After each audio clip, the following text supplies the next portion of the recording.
Hola, ¿qué tal?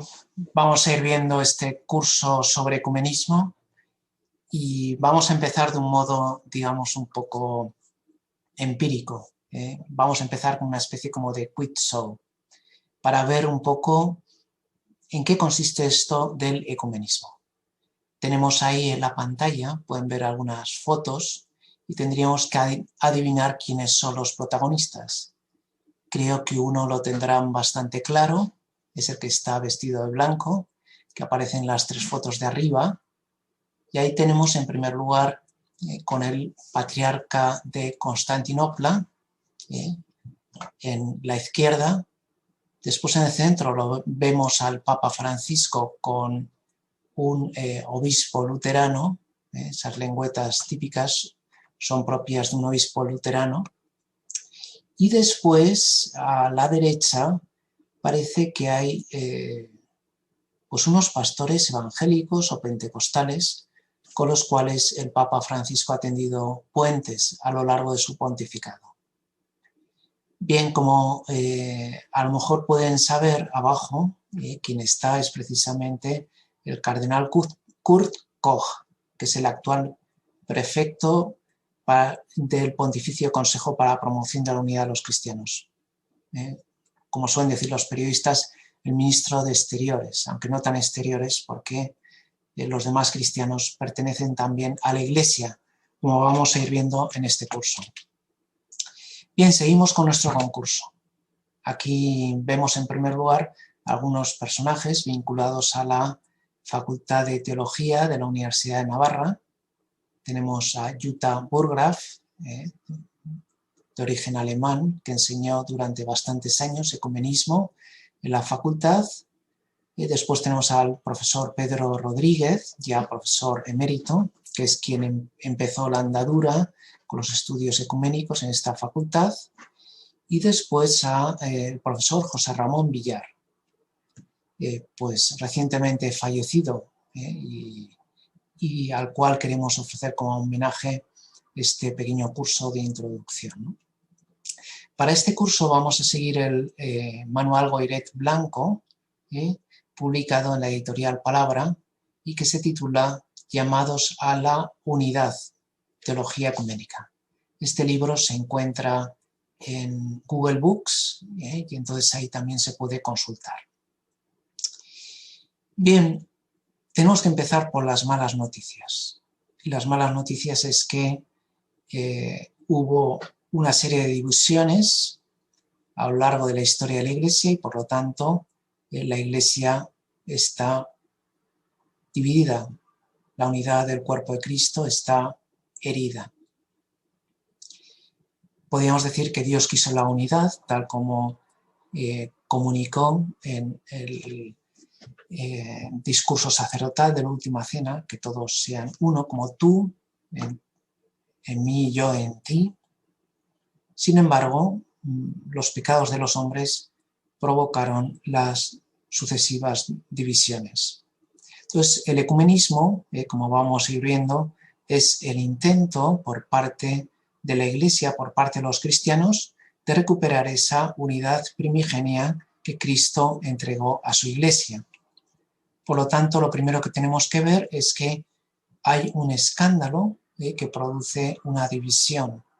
Una división que al principio no era una división, podríamos decir, sectaria, sino que era una variedad, un pluralismo, una diversidad dentro de la unidad. Al principio existía esa pentarquía con los 4 patriarcados orientales y luego Roma como cabeza de todas las iglesias, y sabemos que el primer patriarcado fue lógicamente el de Jerusalén, después Antioquía, donde fue Pedro. Ahí es la famosa cuestión de Antioquía, donde San Pablo le hace una corrección, podríamos decir una corrección fraterna, a San Pedro y le dice, no te es lícito no sentarte a comer con los gentiles. Y San Pedro piensa un poco su postura, lo que hace es comer con los gentiles y a partir de ese momento entra a formar parte de la Iglesia. Después tenemos Alejandría, ya en Egipto. Ahora, sobre todo, son cristianos coptos los que hay ahí, y Constantinopla, donde surge el cristianismo bizantino. Bien, a esta pentarquía, estas 5 jurisdicciones originarias, con el tiempo, sobre todo a partir del siglo XVII, se añadirá Moscú, Moscú como otro patriarcado propio, y entonces Moscú tiene para sí el título, o se da a sí mismo el título de Tercera Roma. La primera sería, lógicamente, Roma, la segunda sería Constantinopla, la tercera sería Moscú. Bien, tenemos esas antiguas iglesias orientales que se dividen ya en un primer momento. En el siglo V tenemos una primera división. Vamos a ir viendo que cada 5 siglos, más o menos, la Iglesia experimenta una fractura, una división.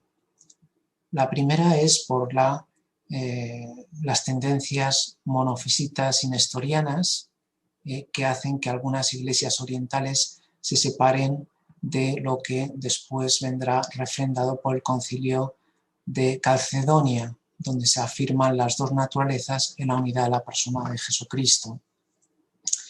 Bien, entonces tenemos por un lado esas antiguas iglesias orientales que se separan de Roma en el siglo V.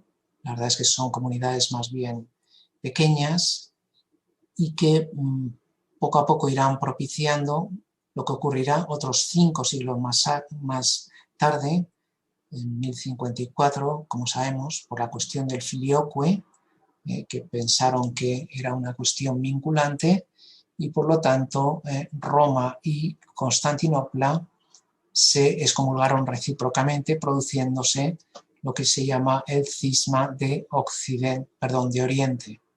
Entonces tenemos una primera división en el siglo V, una segunda en el siglo XI, con el cisma Oriente en 1054, y que surge a partir del siglo IX con la cuestión del filioque. Bien, también tenemos que recordar cómo en Lyon y Florencia son 2 concilios unionistas donde se intenta recuperar esa unidad primigenia. Por lo tanto, tenemos siglo V, primera división, siglo XI, segunda división, siglo XVI, otra división, en este caso no entre este y oeste, sino norte y sur. Son los sucesivos movimientos de la Reforma Protestante.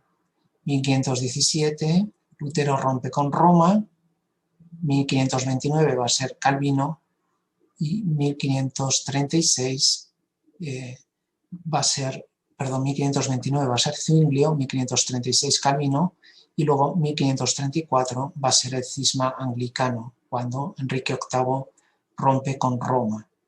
Entonces tenemos como distintas réplicas de un gran terremoto que va a surgir en la Iglesia en el siglo XVI y que va a dividir la Iglesia entre un norte predominantemente protestante y un sur predominantemente católico. Bien, entonces, ¿qué podemos hacer ante ese escándalo de la división? Pues quizá lo mejor sea el irse conociendo mejor, el irse comprendiendo mejor. Jutta Burggraff hablaba de este mutuo conocimiento como un principio para saber vencer las rencillas, las divisiones, las disputas en las cuales nos hemos lanzado los hermanos entre los cristianos, ¿no? Entonces necesitamos, por tanto, recomponer esa unidad primigenia, originaria, que Cristo dejó a su Iglesia.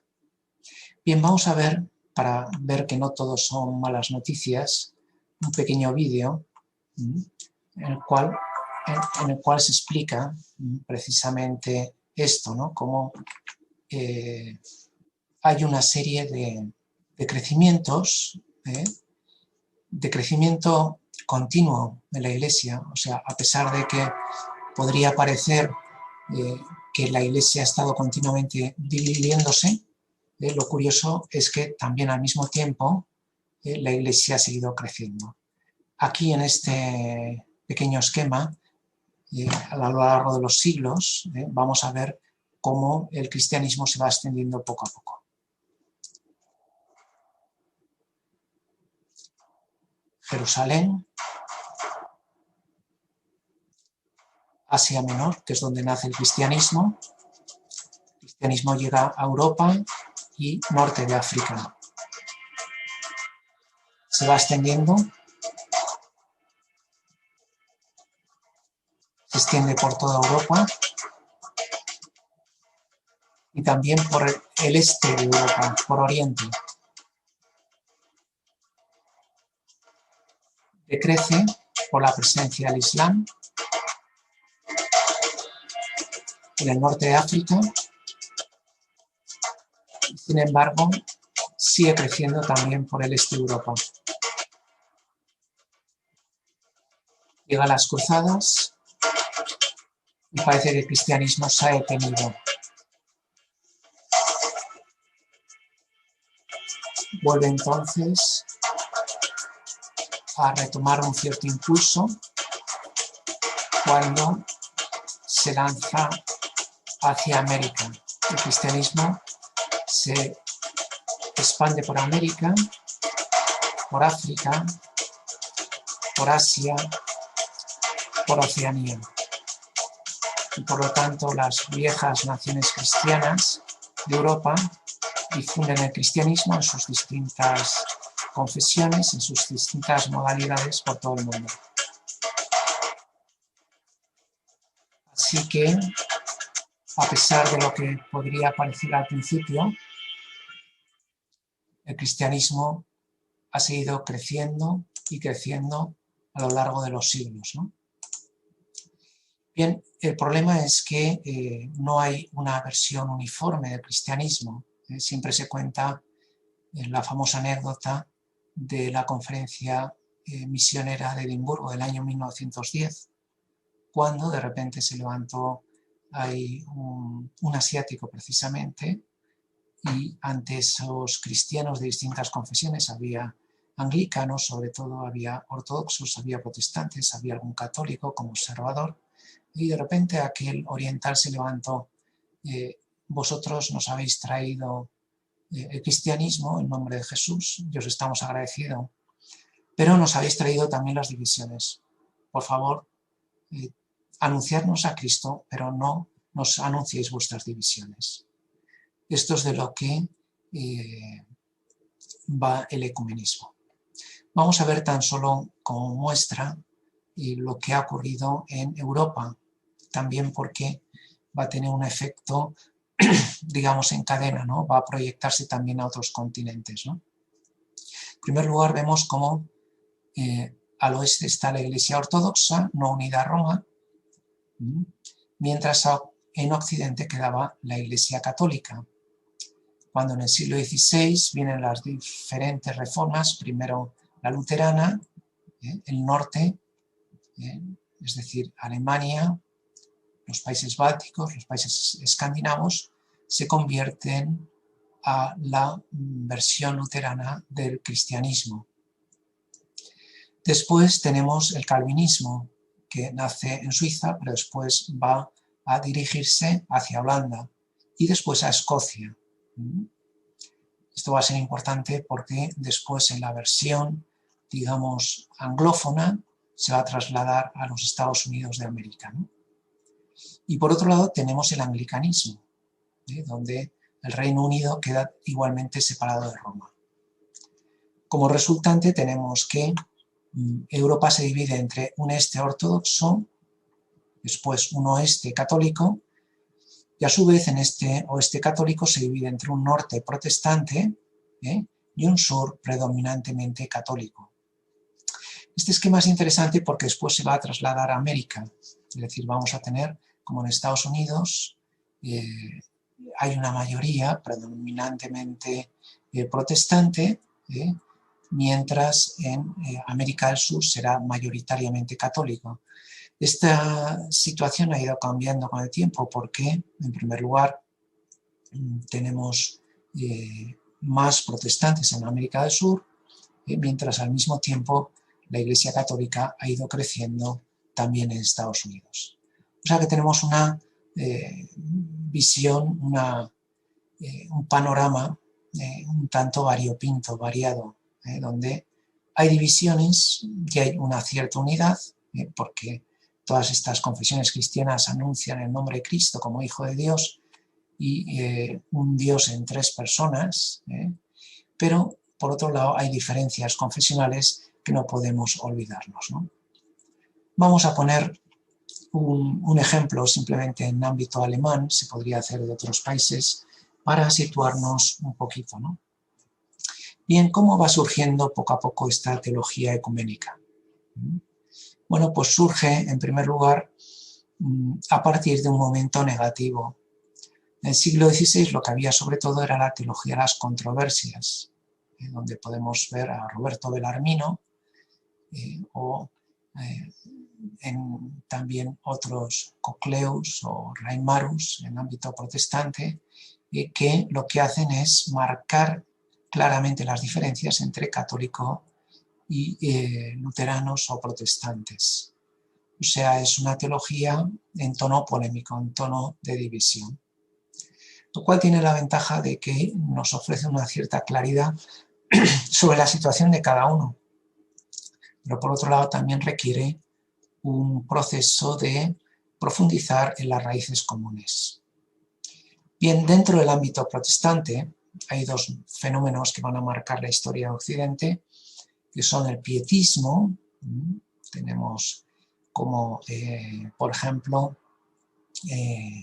Kant, Immanuel Kant, va a proceder de una familia pietista, es decir, donde la piedad se separa de la razón, y por eso hay como dos momentos que podían ser aparentemente contradictorios, pero que obedecen a esa fisura entre fe y razón, entre un pietismo que fomenta la piedad individual, es una religiosidad más individualista, tú y Dios, tú y el alma, diría San Agustín, olvidándonos de la Iglesia, mientras por otro lado hay un gran movimiento cultural que reivindica esa razón que ha quedado fuera de los límites visibles de la religión, y va a ser la Ilustración. Lógicamente esa Ilustración va a marcar la historia de Occidente y también va a influir igualmente en la historia de la Iglesia, ¿no? Bien, en el siglo XIX tenemos una difusión de la versión protestante del evangelismo, los evangelicals, como una vuelta hacia la Biblia, hacia la cruz, hacia el nombre de Jesucristo, un movimiento cristocéntrico, donde la dimensión eclesial queda olvidada, y entonces van a hacer surgir lo que se llama el movimiento de santidad o el despertar espiritual, que tendrá lugar en Europa a partir del siglo XIX y que después se va a trasladar a los Estados Unidos de América, donde va a tener todas esas formas evangélicas, baptistas, pentecostales, más adelante en el siglo XX, van a tener un gran auge, ¿no? Son las llamadas iglesias libres, que veremos también más adelante. Y en el ámbito católico tenemos a Johann Adam Möller, es famoso teólogo de Tubinga, que escribe una obra llamada Simbólica, donde analiza las semejanzas y las diferencias entre católicos y protestantes. Por lo tanto, hay un cierto interés, hay un cierto acercamiento para ver qué pueden tener los protestantes en común con nosotros. Hasta ese momento hemos de recordar que el católico medio consideraba que la verdadera iglesia era la católica y las demás no eran iglesias. El ortodoxo medio pensaba que la verdadera iglesia era la ortodoxa, mientras las demás iglesias no tenían razón de existir, o por lo menos eran una versión atenuada que tal vez en algún momento podría conducir a la conversión a la Iglesia ortodoxa, ¿no? Bien, en el siglo XX hemos mencionado ese gran movimiento del pentecostalismo en sus distintas ramas, que va a constituir un gran terremoto también en las iglesias protestantes. No hemos de olvidar que bueno, la mayoría de las iglesias protestantes ahora se están pentecostalizando, por lo tanto es un movimiento al cual habrá que prestarle atención. En este caso ha nacido no en el continente europeo, sino que va a nacer en el continente americano, por lo tanto ya añade un elemento de variedad, ¿no? ¿Qué va pasando mientras tanto en Europa? Pues tenemos a Calvart, aquí en la foto, donde propone esa teología dialéctica, que es volver a la ortodoxia luterana, aunque él era calvinista, volver también al principio de la sola escritura, a los principios protestantes, de un modo como más decidido y más intenso, ¿no? Interpretando todo, como se dice, en clave dialéctica, es decir, por ejemplo, entre Dios y cada persona hay un abismo infinito que no se puede salvar, y por lo tanto Dios será absolutamente otro, lo cual nos ofrece una versión un tanto distinta, incluso una imagen de Dios un tanto distinto al que se ofrece en la Iglesia de todos los siglos, podríamos decir, ¿no? En la Iglesia tal como nos lo propone, la imagen de Dios que nos proponían los padres, que nos propone el Padre Nuestro, etcétera, etcétera, ¿no? Bien, entonces, sin embargo, Calvart y Emil Brunner, que son dos grandes teólogos calvinistas, van a tener una gran influencia y digamos que van a ser factores que hay que tener en cuenta para entender en profundidad el movimiento ecuménico. Bien, en la Segunda Guerra Mundial, la experiencia de los lager, de los campos de concentración, primero nazis y después los soviéticos, los gulag, van a ser curiosamente ocasión para tener ciertas iniciativas ecuménicas. Al estar ahí cristianos de distintas confesiones, cristianos católicos o cristianos luteranos o calvinistas, pues se dan cuenta de las cosas buenas que pueden tener los otros y producen así un movimiento de acercamiento claro, ¿no?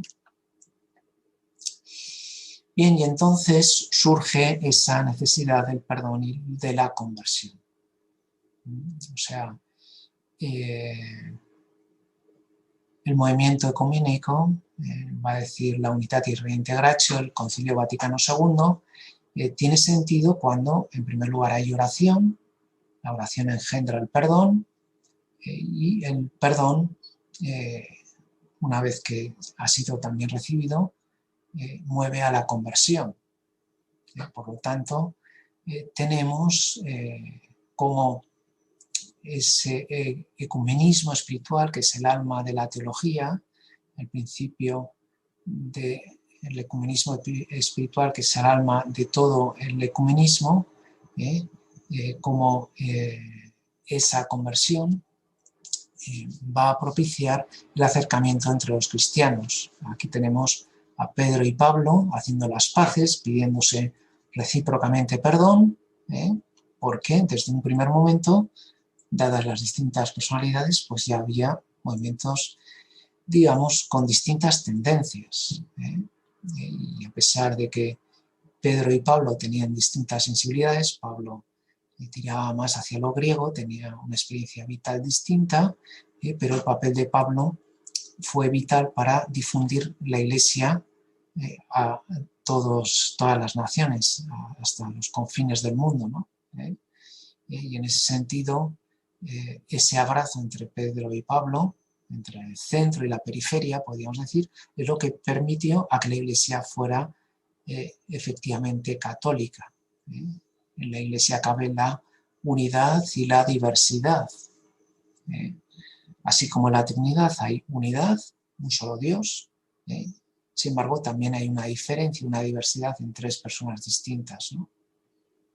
Bueno, pues Dios quiere esa unidad, pero nosotros a veces lo que hacemos es con nuestros pecados crear las divisiones. En este sentido es emblemático lo que dijo el Papa Francisco con motivo de los 500 años del inicio de la Reforma. En 2017 le preguntaron si se quería celebrar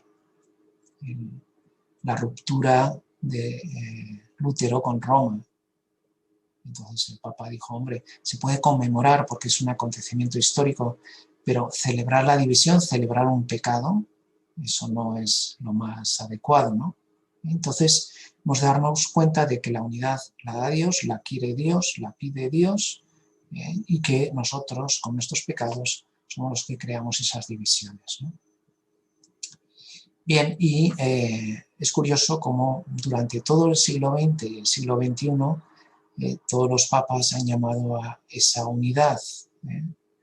Ya Pío XII dio algunos tímidos pasos, ya mucho más decidido en el caso de Juan XXIII, que convoca un concilio también para promover la unidad de los cristianos, la unidad visible de los cristianos, que es lo que busca el ecumenismo.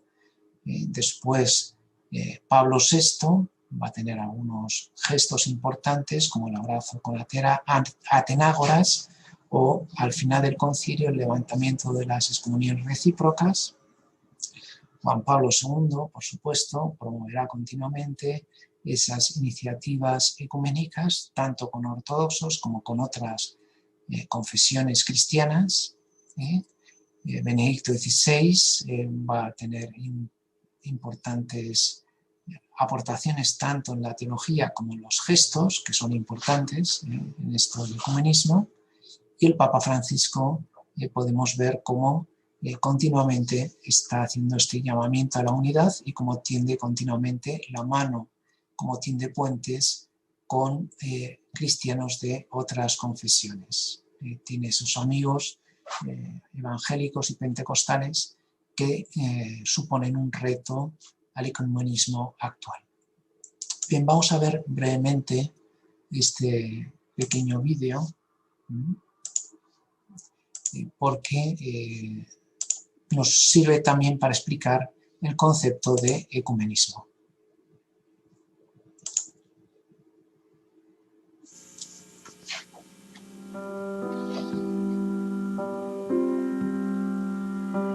El arte ecuménico es ilustrar gráficamente y poner imágenes de estilo religioso y o profano a la innumerable cantidad de bibliografía existente sobre el tema de la posible unificación de las religiones y las filosofías existentes, las cuales han estudiado en forma exhaustiva las equivalencias doctrinales de todos estos temas a nivel teórico. En pocas palabras, este arte equivale a lo que en materia de idiomas se denomina Esperanto, es decir, un lenguaje universal con el que cualquier persona puede comunicarse con otra, no importando su idioma natal.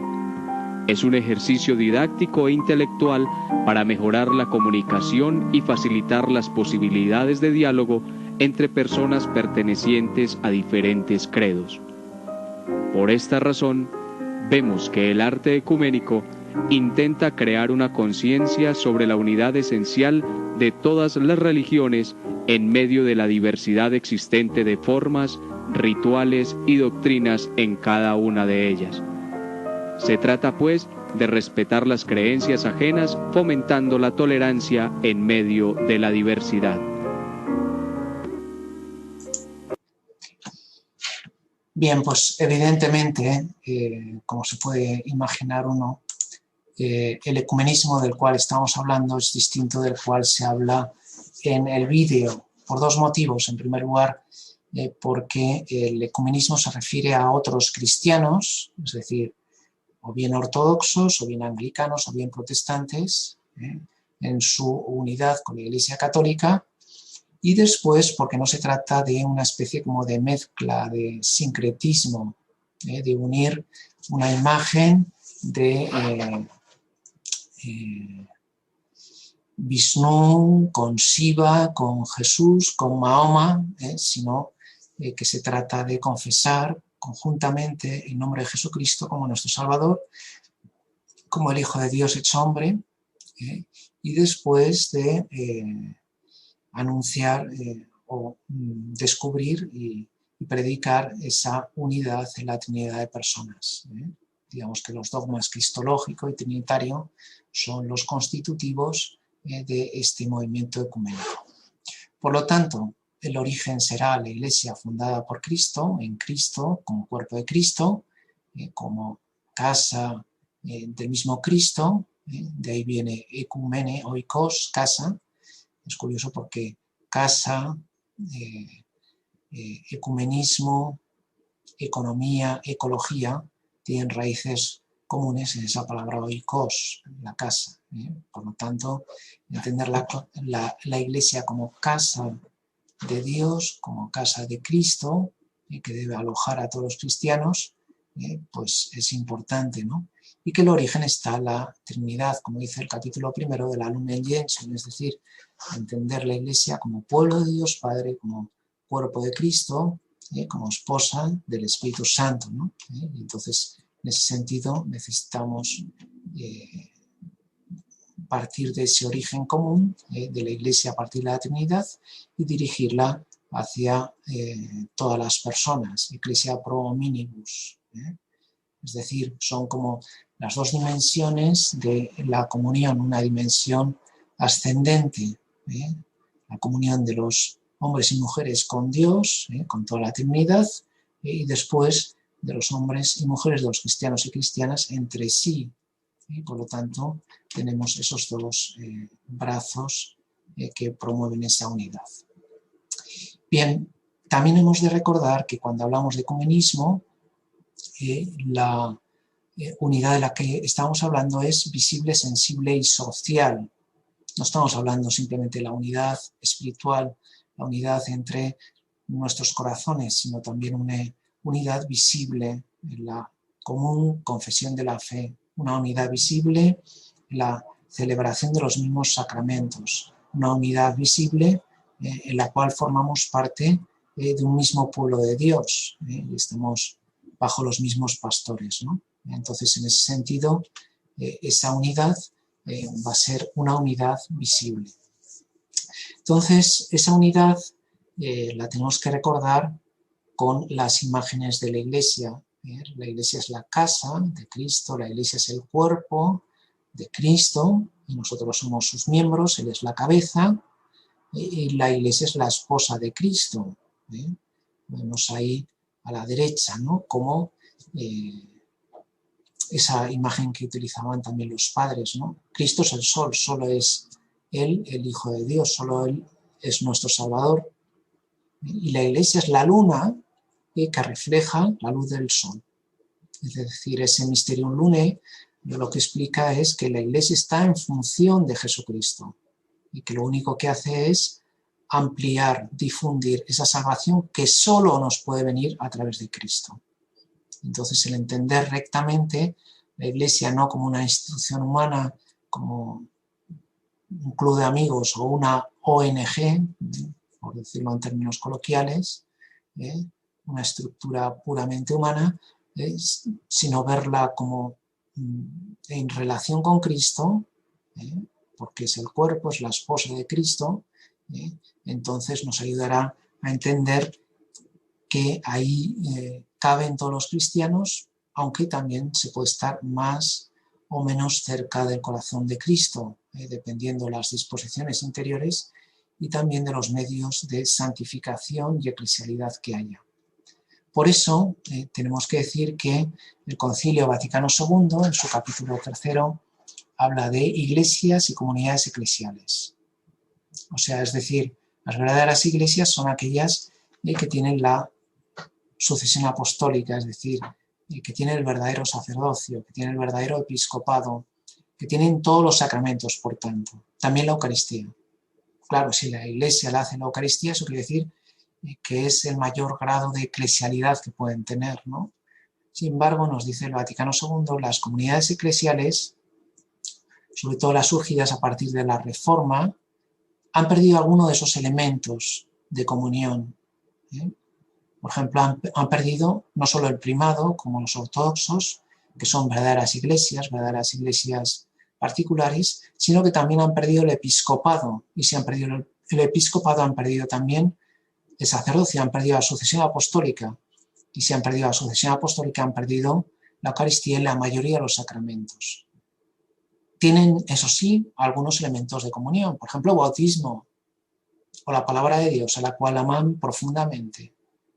Pero también les faltan elementos tan importantes como pueden ser la Eucaristía, ¿no?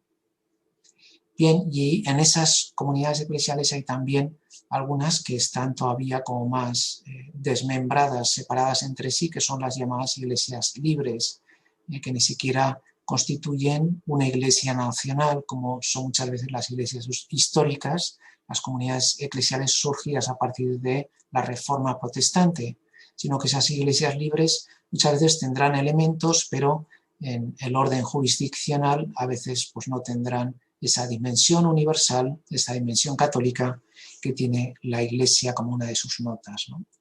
Este proceso se acentúa todavía más cuando ya hay las llamadas sectas, es decir, aquellas que ya son mónadas con algunos elementos cristianos, a lo mejor otros elementos no son cristianos, o los nuevos movimientos religiosos, donde puede haber un poquito de todo, y entonces digamos que los elementos que dejó Cristo a su iglesia pues han sido tomados con micat salis, ¿no? Como unos elementos así con los cuales se ha espolvoreado una religiosidad que muchas veces es puramente personal y que corresponde al fundador, al pastor correspondiente, ¿no? Lo que busca el ecumenismo no es una unidad entre todas esas mónadas o esos elementos dispersos o esas iglesias libres, esas comunidades. No, lo que busca es, renunciando a lo que ya haya que renunciar, porque son adherencias históricas, recuperar la antigua unidad que Cristo legó a su iglesia. Entonces, de eso se trata, ¿no? Bien, entonces, para ir acabando, podemos decir lo siguiente, ¿no? Aunque esto lo explicaremos a lo largo del curso, hay como dos elementos complementarios. Uno es que la verdadera Iglesia de Cristo subsiste en la Iglesia católica, es decir, que la Iglesia católica tiene todos los elementos de eclesialidad y santificación que Cristo ha legado a su Iglesia, Lumen Gentium número 8, mientras, por otro lado, otras iglesias y comunidades eclesiales, los ortodoxos, los anglicanos, los protestantes, pues tienen elementos de eclesialidad. A lo mejor han perdido algunos, pero son verdaderos elementos de eclesialidad. Esa es la buena noticia, pues que tienen el bautismo, que tienen las escrituras. Algunos incluso tienen la sucesión apostólica y el episcopado. Bueno, pues, ¿qué se puede hacer para reconstruir esa unidad primigenia que Jesucristo entregó a su iglesia? Entonces, esa frase de Pío XI creo que es significativa para explicar lo que son los elementa ecclesiae, los elementos de eclesialidad.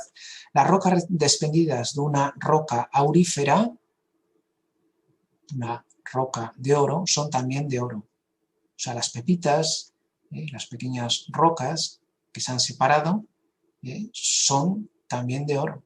Y lo que hay que hacer es intentar devolverlas a su propio origen, ¿no? Y tenemos ese triple vínculo de la confesión de la fe, de la celebración de los sacramentos y del ministerio de los pastores, que son elementos visibles que nos permiten ir restableciendo, reconstruyendo esa unidad originaria. Bien, y luego también tenemos que recordar, aunque sea un problema, digamos, complementario, que la salvación no tiene nada que ver con la pertenencia a una iglesia. Quiero decir, perdón por el ejemplo, uno puede ser católico y condenarse. Uno puede ser protestante y salvarse. Aunque evidentemente el católico va a tener más elementos de santificación y de salvación. Por ejemplo, la Eucaristía, que es algo nada despreciable, ¿no? Pero la salvación viene de estar en el corazón de Cristo, en el corazón de la Iglesia. dice la Lumen Gentium 14, citando a San Agustín.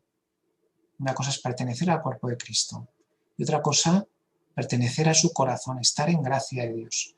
Esa gracia de Dios es lo que nos obtiene la salvación, lo que nos concede la salvación que solo Cristo nos puede dar a cada uno de nosotros. Bueno, pues ese es un problema también que está ahí. Luego tendríamos que recordar la cuestión de las semillas del verbo, como hay una dimensión cristológica, una dimensión neumatológica de la Iglesia, y que hemos de mantener ambas unidas, ¿no? Porque la Iglesia es el cuerpo de Cristo y la sangre, el alma de ese cuerpo de Cristo es el Espíritu Santo. Por lo tanto, en la Iglesia vemos una dimensión visible, sacramental, que es la cristológica, y después una dimensión neumatológica, espiritual, que es, digamos, la que procede del Espíritu Santo. Pero las dos son necesarias. Una iglesia jerárquica y una iglesia carismática. Una iglesia de Cristo y una iglesia del Espíritu, ¿no? Bien, luego, por último, y como hecho anecdótico, lo de los judíos, en principio, depende del Pontificio Consejo para la Promoción de la Unidad de los Cristianos, pero evidentemente son nuestros hermanos mayores, pero no son cristianos. Y sin embargo, por ejemplo, en el último Vademecum, los judíos no aparecen ahí en el elenco, digamos, de los cristianos, ¿no? Como es obvio, ¿no? De esto se ocupa no tanto la Unitatis Reintegratio del Vaticano II, sino el decreto Nostra Aetate sobre las religiones. Bien, como último una pequeña cuña publicitaria, y es que existe este blog, una católica, donde se ofrecen distintas noticias sobre Iglesia y ecumenismo. Por si alguien quisiera inscribirse, puede inscribirse ahí y recibir periódicamente un boletín donde puede pinchar la noticia que le interesa y leerla tranquilamente. Pues nada más, era esto. Muchas gracias por vuestra atención y hasta la próxima. Hasta luego.